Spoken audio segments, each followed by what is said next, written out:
Snow fell like glowing ash over Neo-Tokara's lower slums, flickering neon signs bleeding color onto the icy streets. The air stung with industrial frost, and the scent of ionized smog bit at every breath. It was the kind of night that could kill you slowly, quietly. Kalen Rourke didn't mind. He'd walked through worse. A stitched leather jacket hung on his shoulders, outdated and charred at the seams, its heater core long dead. His boots crunched softly on frozen trash as he passed, a broken hollow billboard flickering some corporate apology for war crimes. His breath fogged in front of him. Cold, yeah, but not lethal, not to someone like him. He rounded a corner past a rusting noodle stall that hadn't opened in years and heard it. A sound like a choked gasp. Kalen froze. He looked around. Nothing but shadows and the slow hum of idle street drones. Then he heard it again, softer this time. A weak, gurgling cough. There, at the mouth of a collapsed alley, wedged between a dumpster and a cracked synth stone wall, was a shape. Pale. Thin. Barely. Moving. Kalen stepped closer, hand brushing the hilt of the knife at his belt. He leaned in. What he saw made him stop breathing. She was alien. That much was obvious, even in the dark. Tall, lean, almost gaunt, with silver skin that shimmered faintly under the streetlight. Her white hair was tangled around her face like frost-laced silk, and her lips were parted in a slow, painful breath. Her eyes, barely open, glowed a dull lavender, rimmed with ice crystals. She wore fragments of shattered armor, some foreign alloy Kalen didn't recognize, layered over what looked like torn silk and biotech tubing. No boots, no coat, no bag, just a half-dead body pressed into the freezing concrete like she was hiding from the world. Shit, Kalen muttered. He knelt beside her. Hey, can you hear me? Her eyes twitched. She moaned. Just barely. Don't move. You'll snap something. He reached out and gently touched her shoulder. Her skin was like metal left in the snow. She flinched hard at the contact, like she expected pain. I'm not going to hurt you. Just trying to help, okay? No answer. Only a tremble, an unconscious reaction. She was hypothermic. Kalen cursed again and stripped off his jacket, wrapping it around her small frame. You picked the worst night to collapse in the goddamn gutters. She was light, too light, malnourished, maybe even post-trauma depleted. Her veins glowed faintly beneath her skin, some kind of Lissari biosignature. That explained the psionic shimmer in her eyes. He glanced around. No cameras, no guards, no drones, no time. He pulled her into his arms. She didn't resist. She barely even breathed. All right, mystery girl, he grunted, shifting her weight. You die on me, I swear. I'm throwing you back out here to finish the job. She didn't laugh. But then again, neither did he. 20 minutes later, Kalen's workshop apartment. The door slammed shut behind him, muffling the wind and static of the street. Kalen stumbled through the dim, cluttered apartment with the woman in his arms. His place was more workshop than home. Metal scrap, engine parts, and jury-rigged drones scattered everywhere. But the back room was warm, barely. He laid her down on the cot and stripped the remnants of armor from her gently, trying not to tear more of the strange fabric still clinging to her. Beneath it, her body bore a patchwork of scars, some surgical, some burned, some like implants had been torn from her against her will. Damn, he whispered. What the hell happened? To you?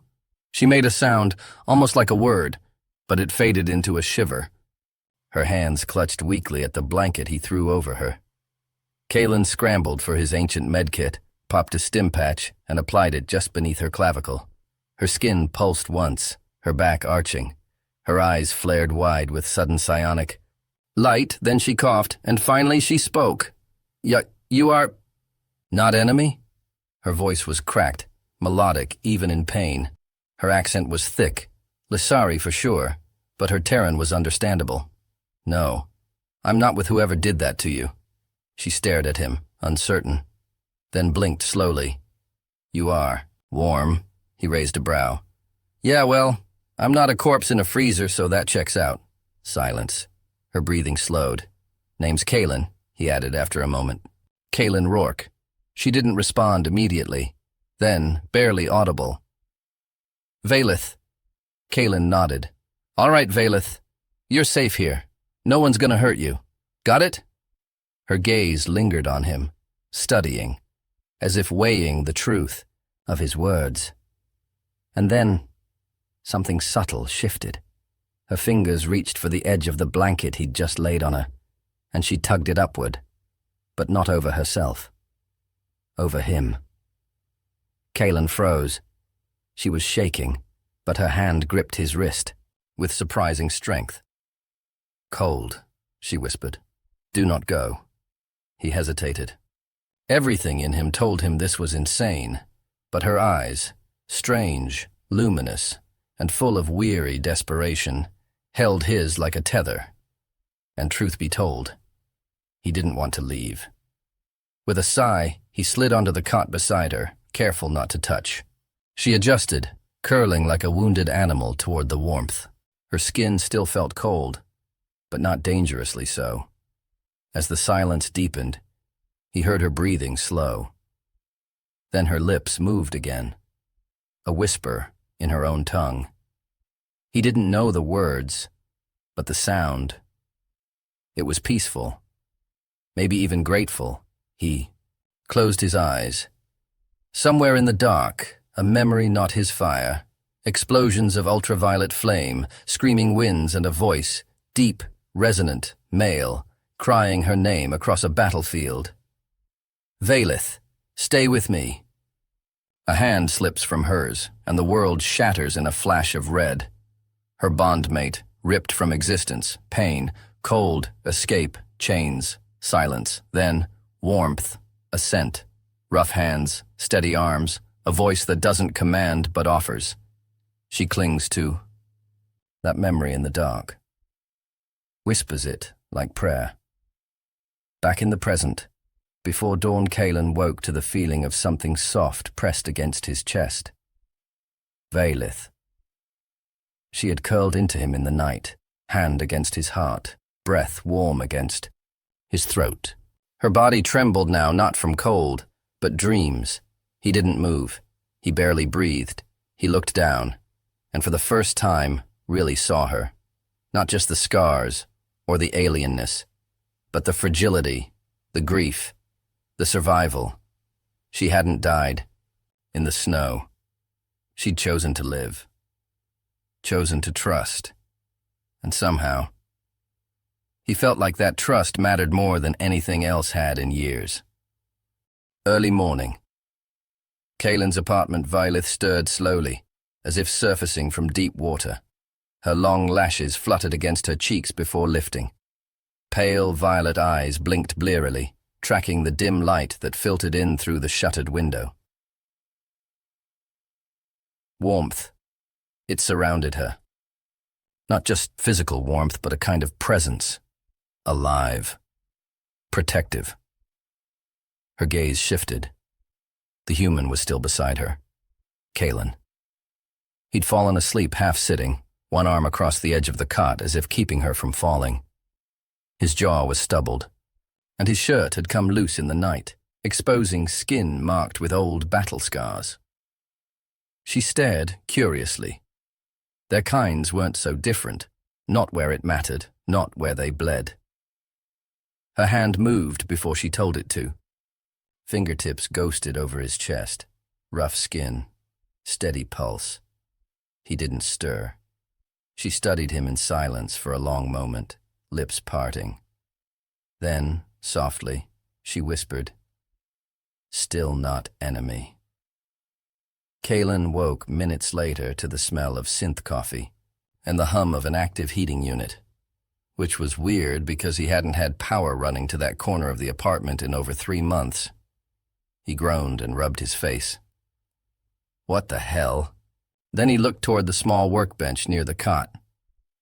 Valeth stood there, barefoot, cloaked in one of his long repair coats. It nearly swallowed her whole, but she moved like she didn't even notice. She had taken apart one of his spare power converters and was rerouting filament through the fused mainline. Her fingers moved fast, elegant, practiced. Some of the burnouts he'd given up on sparked back to life under her touch. He sat up, stunned. "You... no tech?" She turned her head slowly, as if her mind had been deeply elsewhere. "I was an engineer," she said simply. "Before... war." He stood and stepped toward her. "Lissari military." Valeth hesitated. "No. Civilian caste. But I was conscripted after the siege of Sorhalyan." Kalen blinked. That name hadn't been used in human sectors in years. That place was annihilated. Yes. Her voice was calm, too calm. It was. She didn't offer more. Kalen scratched his head, uneasy. "Look, Valeth, if someone's after you, if you're wanted or carrying something dangerous, I gotta know." She didn't bristle. Instead, she returned her attention to the converter. "No one's after me." "Then why were you half dead in an alley?" Finally, she looked him dead in the eye. "Because I asked them to kill me. And they didn't." Silence. Kalen's jaw tensed. "Who didn't?" She returned to her work, but her voice was quieter now. "The Exarchate." That stopped him cold. The Exarchate, the Lissari elite loyal to the sovereign bloodlines. Ruthless, fanatical, and known for their cleansing practices. If they'd had her and let her live, he stepped closer. "Why would they release you?" "I don't know," she said bitterly. "Maybe they thought I was broken enough.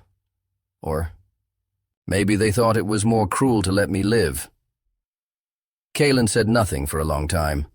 Then, with deliberate care, he pulled one of the few remaining ration packs from a drawer and tossed it onto the bench. "Eat, then talk. You're two." Light to be this angry, Valeth studied the pack, then him. And to his surprise, maybe even hers, she let out a soft, sharp breath that might have once been a laugh. Later that day, beneath the surface, she ate quietly, seated on a bench made from salvaged ship parts. Kalen sat across from her, nursing. A mug of caffeine-strong tea. "So," he said after a while, "you said you were a civilian before the war. What changed?" She chewed slowly. "Everything." "That's not an answer." She met his gaze. "The Sovereign called for all Lissari capable of interfacing with biocircuitry.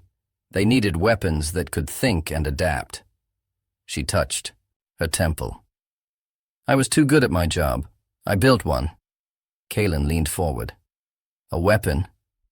Valeth nodded once. "A virus. It bonded with psionic circuits and made command AI go mad." He stared. "You built that?" "I built the key." A long silence. She swallowed and went on. "They didn't let me leave after. They took my family. Said if I tried to run, they'd feed my daughter's ashes to the genetic pool." Kalen flinched. "Jesus." "So I stayed. I obeyed." Her fingers trembled. "Until the day the war ended. And they said, there were no survivors in my housing block." He felt a pit open in his chest. "They lied." "No. I think they meant to tell the truth." Her voice turned brittle. "But the firestorm came early. I wasn't home." Kalen reached across the table and gently touched her hand. She didn't pull away. "They took everything," she whispered, "and then discarded me. They said I had fulfilled my glorious purpose and let me rot. Until I found you." She looked up. "Yes." "Evening," the fragile question. The heater hummed in the background as the apartment grew dim again. Snow still fell outside, thick and silent. Inside, the air had turned still. Valith sat on the cot, legs folded beneath her, the oversized jacket still draped over her shoulders. Kalen returned from his corner of the room with 2 battered mugs. "It's not Lasari wine, but it's warm and not poisonous." She took it with a nod. "That's rare enough." They drank in silence. Then Kalen spoke. "So, widow, huh?" She blinked at him. "What?" He gestured vaguely. "The way you curled into me last night, the whispering, the bonding marks on your wrist. That wasn't military discipline. That was instinct." Valith looked down at her cup. Her shoulders tensed. "Yes," she admitted. "I was bound to Theron, my mate. He died in the Corin breach. His death unlinked me, but I still feel it. Sometimes I dream of him." Kalen nodded slowly. "I lost someone too." She looked at him, surprised. "My older brother," he said. "Shot down by friendly fire. Nobody cared enough to fix the report." He drank. "I left the service after that. Started fixing scrap, because machines lie less." She smiled softly. "You are not what I expected from a human soldier." "Yeah? What did you expect?" She tilted her head. "Cruelty, or arrogance, or ignorance." He chuckled. "I can be all 3. Just give me time." And then she laughed, for real. It surprised both of them. Kalen stared. "There it is." "Your laugh." Valith flushed slightly, the silvery tint in her cheeks darkening. She looked away. Kalen set his mug down and stepped closer. "Hey." She looked up slowly. "You're not alone anymore." Her lips parted. "Why?" "What? Why are you helping me?" Her voice wavered for the first time. "You don't know me. I'm a fugitive, possibly radioactive, probably doomed. I could be dangerous." Kalen studied her for a long beat. "Because no one helped my brother. Because I know what grief looks like. Because maybe," he said softly, "you remind me that broken things still have worth." Valith's eyes shimmered, and then suddenly she stood, walked to him, took his hand. "Kalen." Her voice was soft, serious. "I don't know how this ends, but you saved me. Not just from death, from forgetting who I was." He stepped closer, forehead almost against hers. "Then let's figure it out together." And in that moment, her lips touched his, not with hunger, but with need. Gentle, hesitant, and he kissed her back. 2 days later, the edge of the slums, underground exchange. Kalen moved with practiced ease through the icy alleyways of Sector 9. His coat was buttoned tight, scarf wrapped high, and eyes flicking with alert wariness. The farther from the inner walls you went, the worse it got. More dealers, more desperate scavengers, more drones searching for unregistered activity. He clutched a metal case in his gloved hand. Inside were rare iridium couplings, scavenged from a derelict Lysari dropship years ago. He hadn't dared trade them, until now, because Valith needed new skin pads for the burns he hadn't noticed. The first day, she'd been hiding them, wincing only when she thought he couldn't see, and even though she never asked, it haunted him. The door to the underground market flickered with a scanlight. A voice rasped from behind a hidden slot. "Name?" "Tenor." Kalen lied. "Salvage from the freeze zones. I got couplings. No scrap tags. Just trade." A pause. Then, "Welcome to the Hollow." He ducked inside. Back at the apartment, Valith's discovery. While Kalen was gone, Valith moved carefully through the apartment. She never touched his personal things, but she couldn't help noticing the wall of old, half-repaired service plaques, dusty medals, and scraps of a life once lived in honor. He had once been something, not just a man scraping by. Then she found the photo. It was tucked into the edge of a cracked monitor. 3 humans stood side by side. Kalen, a tall man who looked like his twin, and a woman in uniform with fierce eyes. All three wore pilot jackets. The woman had her hand on Kaelin's chest like a shield. Vaylith stared at it for a long time. Behind her, a voice said quietly, "She was the only one who ever saw me cry." Vaylith spun. Kaelin had returned, case in hand, snowflakes in his hair. "You're back," she said quickly. "I didn't mean to—" He waved it off, setting the case down. "Don't worry. They were both better than me. My brother could fly a wreck with no engines, and Tora—" He tapped the woman's image. "She could make a grown general flinch with a look. She was your lover." He blinked, then laughed. "Hell no. She was my commanding officer." His smile dimmed. "She died in orbit. My brother died planetside. I survived." Vaylith stepped forward. "Survival isn't weakness." He looked at her. "You believe that now?" She nodded. "I'm trying." Nightfall. Closer.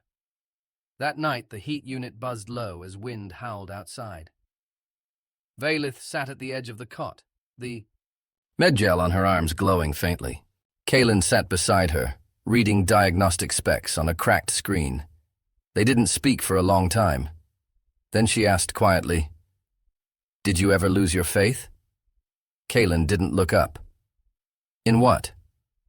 "In people." He did look at her then. "Yeah, for a while. After the war ended, I kept waiting for things to matter again. But nothing did.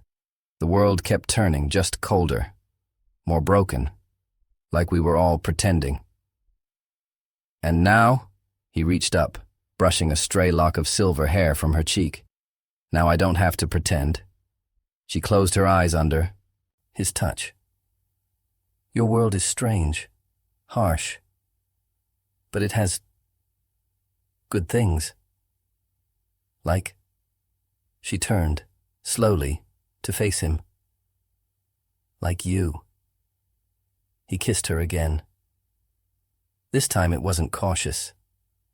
This time, it burned. She responded fiercely, fingers clutching the collar of his shirt, drawing him closer. Her body trembled, not from fear, but from remembering. How it felt to be wanted, to feel the press of another heartbeat close enough, to trust. Kaelin lifted her gently, laid her down on the cot. His hand ran down her side, pausing only when he felt her flinch. He pulled back immediately. "Did I—" "No," she whispered. It's been a long time." He nodded. "Then, we take it slow.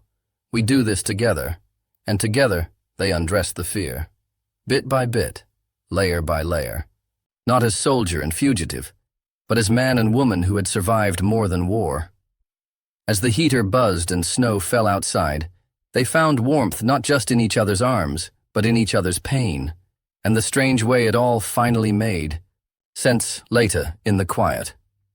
After Vaylith's skin glowed faintly under the low light, her breathing was slow, content. Kaelin lay beside her, head resting in the curve of her shoulder. She traced lazy lines over his chest. "Your body is strange. It's hard," he smirked. "I get that a lot." She rolled her eyes but smiled. "I mean it. You have strength, but it isn't like Lissari males. There's something real about it, like stone that bleeds." Kaelin looked up. "That a compliment?" She leaned down and kissed him softly. "Yes." He paused. "And your skin?" His fingers brushed over her bare thigh, where the pale markings shimmered in elegant spirals. "Is that natural?" She nodded. "Genetic heritage. My house bore the sigil of Harael. We were known for water binding, ship vane, design, and resonance tech. You were nobility."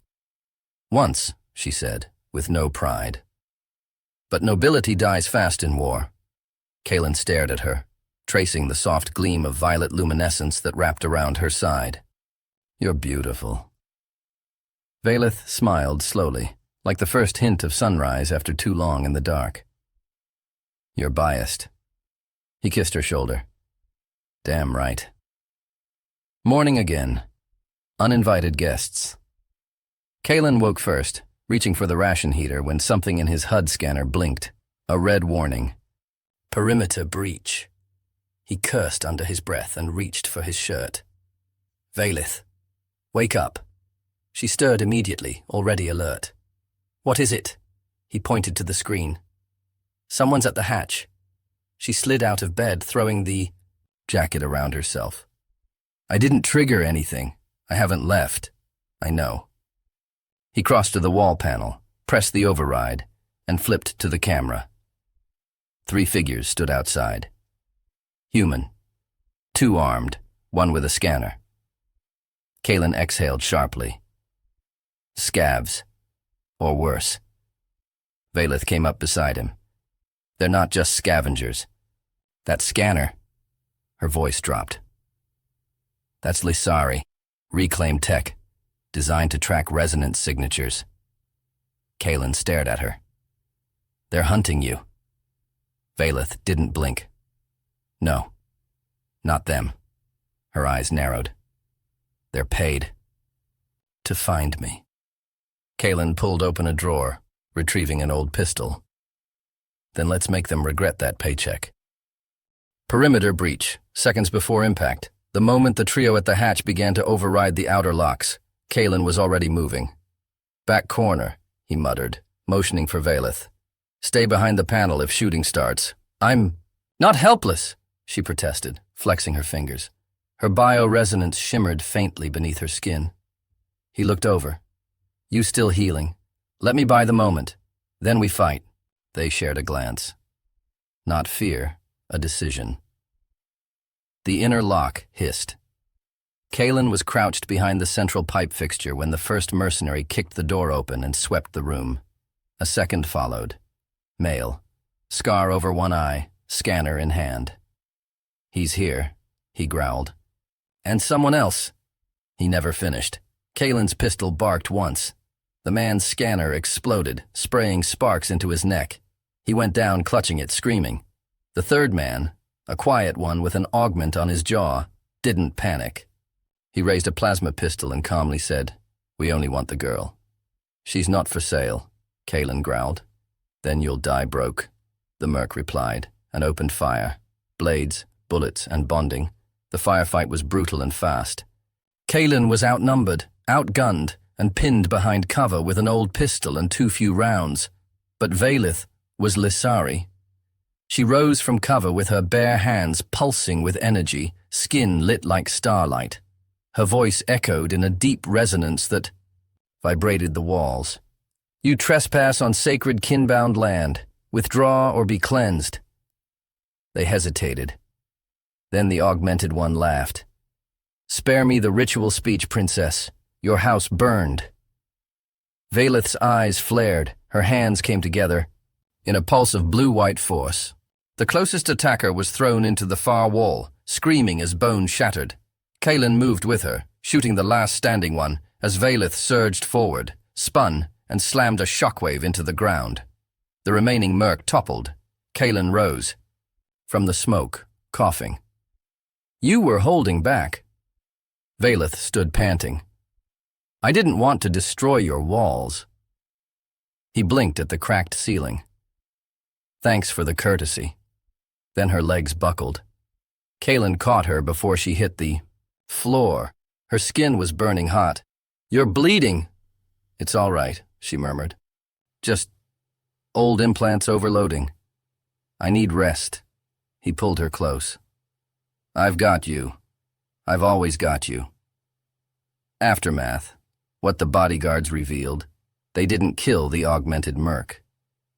Kalen tied him to a radiator and dragged consciousness out of him with a splash of cold water. The man coughed, spat blood, and grinned with broken teeth. Too late, he rasped.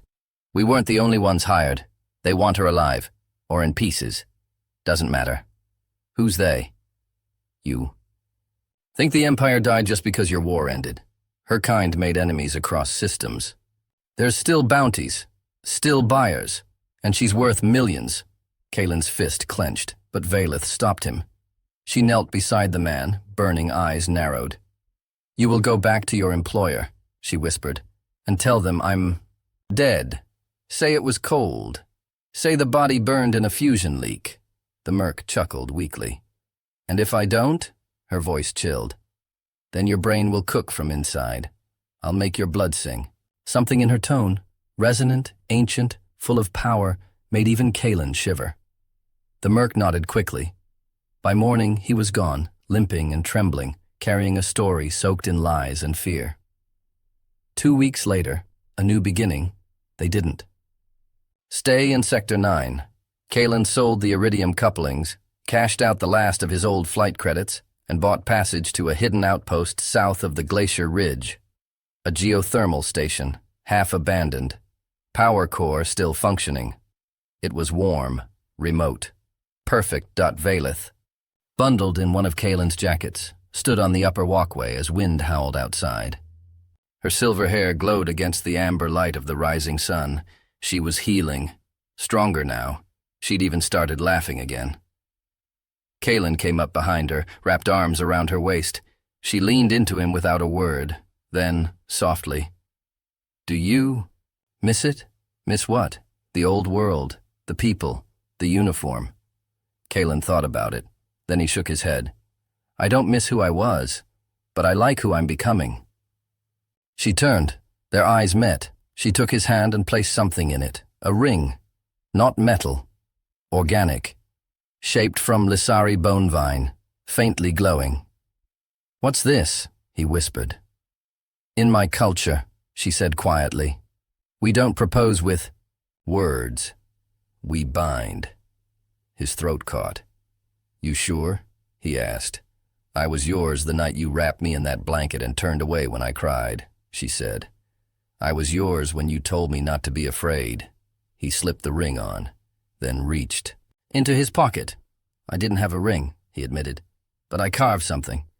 He held it out, a small pendant, shaped like her sigil, but with a human twist, his flight insignia carved across the base. Valeth took it reverently. Around them, wind howled. Inside them, fire grew. Epilogue, from cold to flame, they rebuilt. The geothermal station room by room. Kalen repaired power cells. Valeth calibrated the resonance pumps. Together, they cleared ice from corridors, set up new beds, repurposed rooms into growing chambers.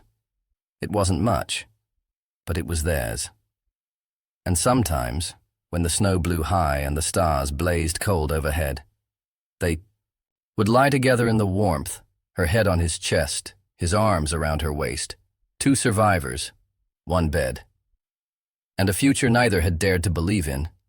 Because in a galaxy of war, blood and fire, sometimes love doesn't arrive with fireworks.